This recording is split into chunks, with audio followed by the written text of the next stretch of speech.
وضعیت امروزه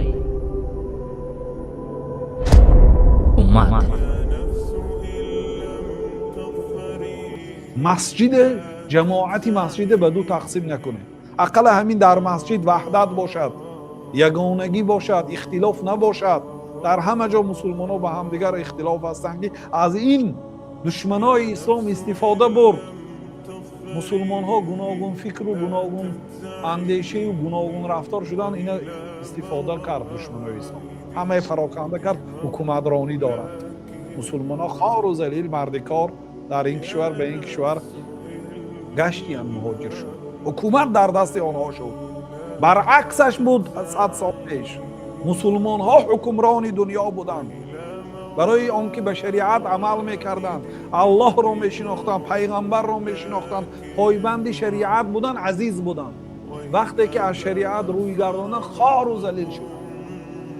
وقتی که در یک مسجد معینه یک طایفه از مسلمان ها وحدت جاری کرده نمیتواند، وقتی که اهل علم به همدیگریش عذر پیدا کرده نمیتواند و در مسئله های فرعی، در مسئله های فقهی که خلاف جایز است، حالا که شاید مخالفش سخنی حق گفته است، موافق علم حدیث و قرآن گپ زده است، طاقتی برداشتش ندارند، دلی وسیع ندارند، بعد ما از کجا عزیز شویم؟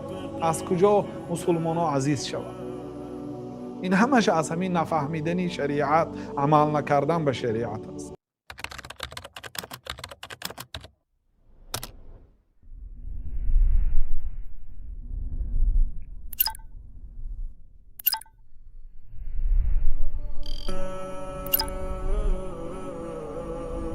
مردم به دوزخ با رویش چی فرو میکنن؟ با رویش به دوزخ مردم پرداخته میشه. چی؟ سبب اساسیه که مردم به دوزخ پرداخته میشه این حاصلای همین زبانشون. این وهابی هست، این یهودی هست، این حرام است، این حلال است.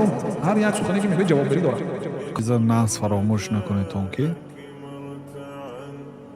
شریعت ما را به وحدت امر کردگی است، به یگانگی، و ما را از تفریقه نهی کردگی است.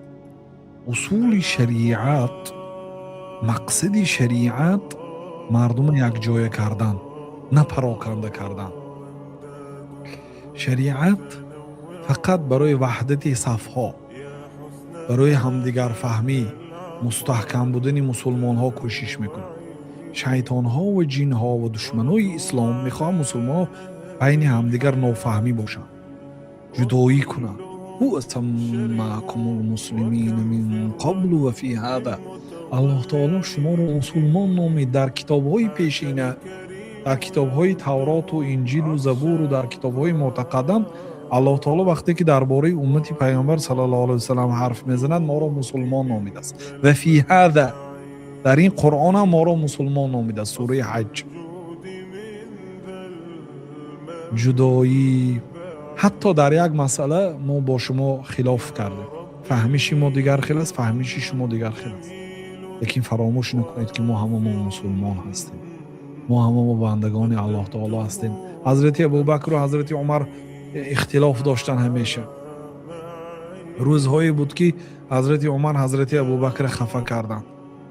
پیامبر صلی الله علیه و سلم از دور دیدن که حضرت ابوبکر ازارشون برداشته آمدن. ازار یعنی پارچه از لباسی که مانند احرام حاجی ها عضو پایان محکم میکنه و اگر تیز راه رفتنی شد و یک کمتر برداشتن در کارده برای قدمی کلان کلان مانده خلال میرسن. زانو عورت است. از دور ابوبکر آمده است، زانوهاشون نمایان، همون ازار برداشته راه رفت تیز. بعد گفتن که اما صاحبکم، اما این برادر دوستتون شما به غضب آورده. یعنی بین ابوبکر و عمر یک نافهمایی میشد. ابوبکر با وجود همین رفته عذر میپرسه، حضرت عمر قبول نمیکنه عذر. بعد اومده شکایت میکنه. بعد پیامبر سلام بالی منبر برآمدن گفتن که ای مردم، همه شما در وقتش مرا کذبت میگفتن، دروغ گفتی. دروغ گفتی میگفتان ابوبکر میگفت که صدقته میگفت. با مالش به این دینی مقدس اسلام خدمت کرد، دخترش به من خانه‌دار کرد. هل انتم تارکی لی صاحبی، شما این دوستی من برای من صحت سلامت میمونید یا نه؟ حضرت حسن و حضرت حسین همه وقت در مسئله های فقهی، در مسئله های سیاسی به همدیگر خلاف بودند. حتی حضرت حسن وقتی که خلافت رو به حضرت معاویه دادن، حضرت حسین اول حبس کردن، زندانی کردن، بعد حکومت سپاریدن و بعد آزاد کردن. میگفتن که در هم تمام مسئله به من مخالف هستی. لیکن این مخالفت آنها و این مخالفت در فهم، در یک مسئله شما فهمتون دیگر خیلی است، فهمی برادر دیگر خیلی است، این برده نرساند به بدبینی و جدایی. ما باید به اصلی منبعی شریعت قرآن و سنت جنگ زدیم.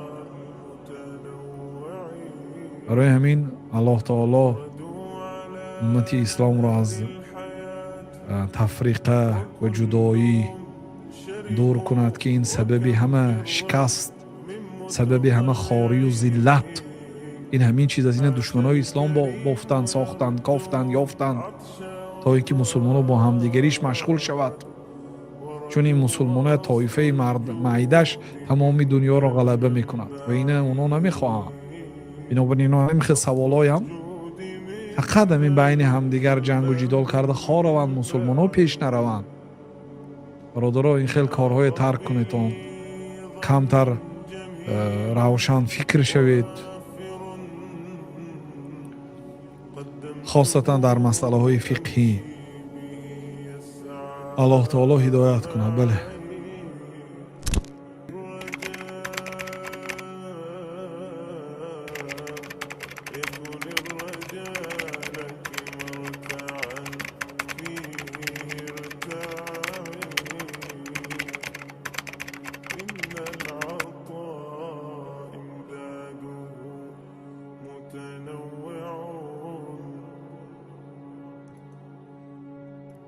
إن العطاء